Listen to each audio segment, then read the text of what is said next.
ఈయనతో ఉండేవాళ్ళంతా ఈయన అనుకున్నంత నిజాయితీగా ఉండరు కదా సార్. నీ నిజాయితీని ఎంతవరకు నమ్మొచ్చు?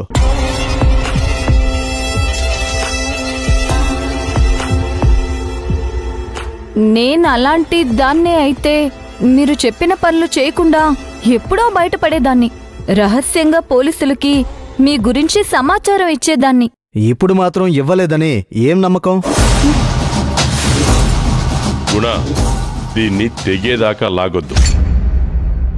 చైత్రకు తెలీదు మనం కొన్నిసార్లు శత్రువుని నమ్మినట్టు నటిస్తామని.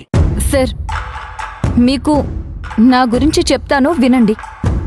జీవితంలో చాలాసార్లు నేను సమస్యలు ఎదుర్కొంది నా శత్రువుల నుంచి కాదు సార్, స్నేహితుల నుంచే ఎక్కువసార్లు ఇబ్బంది పడ్డాను. శత్రువులు ఎదురుగా వచ్చి కత్తి గుండెల్లోకి దించుతారు, కానీ స్నేహితులు అలా కాదు. సైలెంట్గా వచ్చి వెన్నుపోటు పొడుస్తారు.